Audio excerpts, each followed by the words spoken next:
Do opposites attract? What a great question. I think, yes, they do. Opposites do attract. But in relationships, sometimes that can be for the wrong reasons or the right reasons. Let's jump into that today and I'll explain exactly what I'm talking about.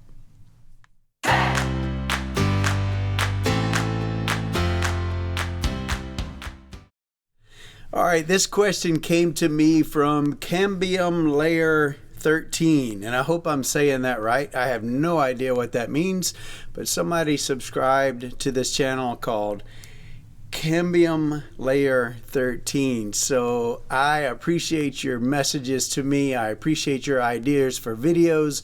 This was one of them. You asked me, do I think opposites attract?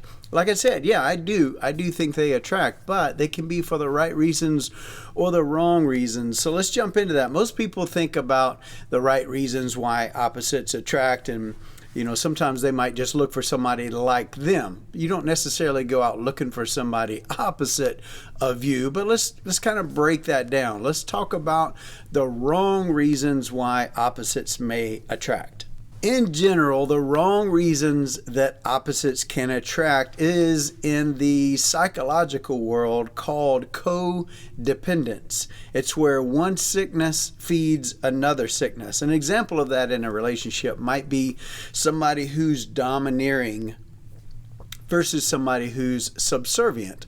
So if I'm subservient, I kind of need somebody domineering in my life. If I'm domineering, I need somebody subservient in my life. Neither one of them are good. Those are not great characteristics to have. To be dominant, very aggravating, very bullyish, not many people like that. To be subservient, not very attractive, because you never have an opinion, you never have a voice, you never speak up, you never share for what's going on, you never have an input, a valid input for what's going on. If you do have a valid input, you certainly don't share it. So that's one example of a bad opposite attract relationship, where a domineering person gets with a subservient person.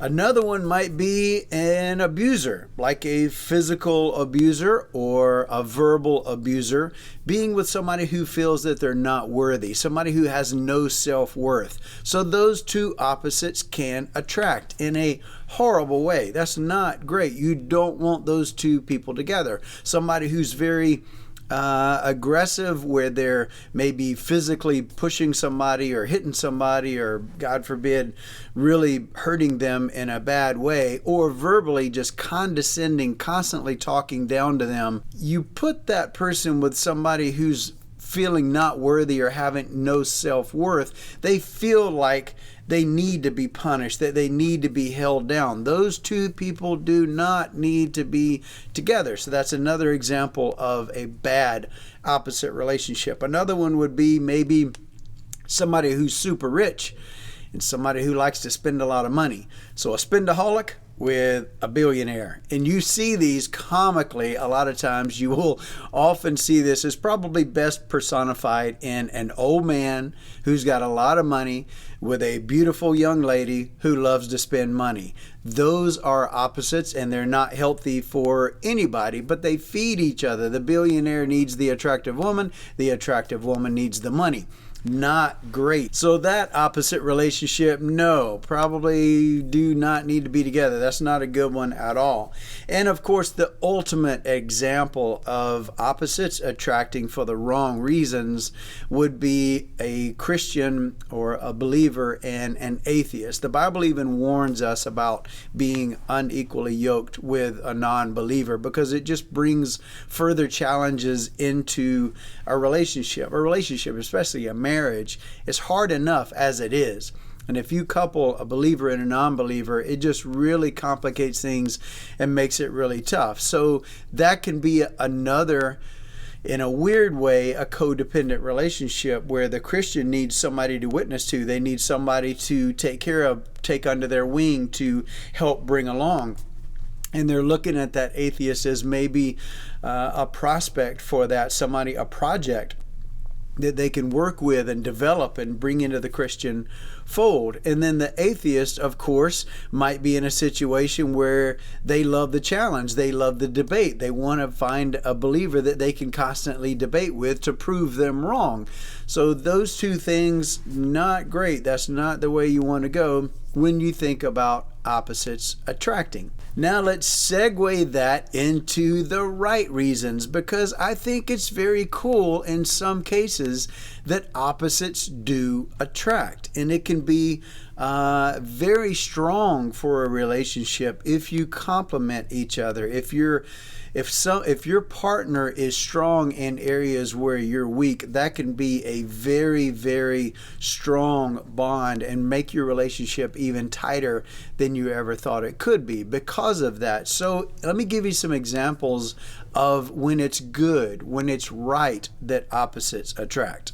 Here's an example, an extrovert with an introvert.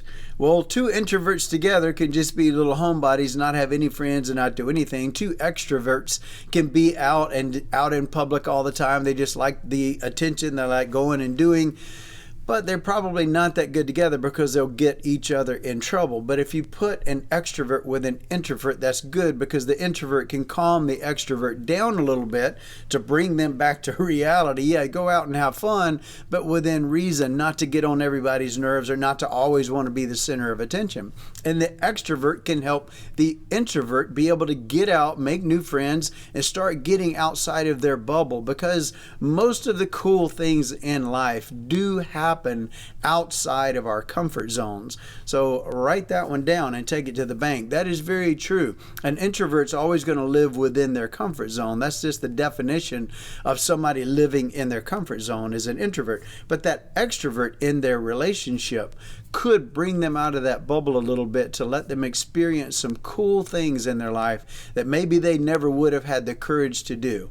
Another example is someone who's aggressive versus someone who's passive. Don't get that confused with extrovert or introvert. It's not. It's different. Aggressive and passive. Aggressive is somebody who takes charge, who takes control, very goal-oriented. They're that alpha kind of person. They love to go and do things and make things happen.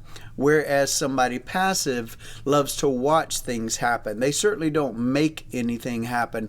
They like to just go down the stream. One, the aggressive person is paddling. The other person, the passive person, is riding in the boat. So one's paddling and one's riding. But in a good way, once again, that aggressive personality can help the passive person, because the passive person maybe got pushed on a lot. Maybe they're just easy to take advantage of. The aggressive person steps in and complements that and helps them out to have that voice to be able to speak up for themselves.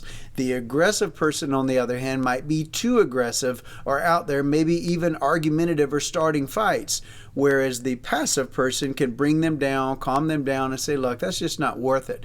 So that is an example, another example of opposites attracting in a good way.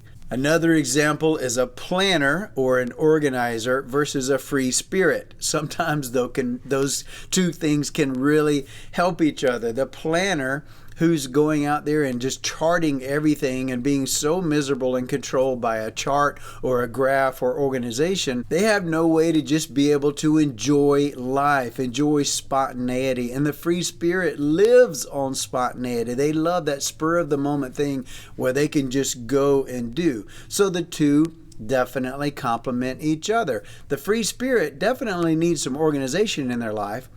The organized person or the planner definitely needs a little bit of spontaneity in their life because everything's not so organized, right? It would be pretty boring in either party if that were the case. So those two opposites in a relationship can attract. So if you're that planner or that organized person, be looking for a free spirit. If you're that free spirit, start looking for somebody who's got some organization in their life, and you two might hit it off very well. Here's one that might actually cause some people to have arguments, but they're really good for each other. One is a workaholic. The other is a little bit lazy. right? So that can cause some major problems, but you're good for each other. The workaholic can get that lazy person off their butt and get them motivated to do something and prod them and help them to believe in themselves and help them through that addiction to laziness, to where they're just wanting to lay around and play games all day. The workaholic can breathe some life into that person to go out and actually become a responsible adult. And then the lazy person can help the workaholic to just leave work at work. When you come home, be home. Wherever you are, be there, right? You've heard me say that before. So when you come home, be home. Leave your work at work when you can. So the lazy person can help the workaholic just like chill out. Let's just watch TV. Let's just enjoy something. Enjoy not working for a minute. So those two things can really help each other. But that one is definitely a sensitive one where there could be some arguments. You have to be adults and grown up and mature about that relationship to really help each other to get where each of you would really want to go. Two more are creative and analytical, or fun person and a serious person. You could go on, but you kind of get my point, to where overall there are bad reasons to get together in opposites, and they do attract each other. That codependence, which is not good. Or you've got the two opposites that attract each other because you complement each other. Where I'm weak, you are strong, and vice versa. So if you're looking for a relationship, or if you're even in a relationship, consider these things. Start looking where your partner is opposite from you in a good way, where that can complement areas in which you're weak. Or start evaluating your relationship and looking at the opposite where you might be fed for that. That opposite is feeding you, and vice versa, in a sick, codependent way where it's not healthy for either one of you, and neither one of you are growing. You're just digging deeper into whatever it is that you've got, because that wrong opposite complements you and causes you to dig deeper in the areas in which you are wrong. So that was just a quick note about opposites attracting, or, for the right reasons or the wrong reasons. So to answer your question, Cambium Layer 13, yes, opposites do attract, but make sure that they're for the right reasons. If you like stuff like this, I appreciate it if you would subscribe to my channel. Tell other people about it. I give my advice and opinions on a bunch of stuff. If you've got any ideas that you want me to talk about, please write them in the comments below, and I will gladly consider that, because I'm always looking for cool content to be able to share with you guys. Thanks for dropping by, and I hope to see you again soon.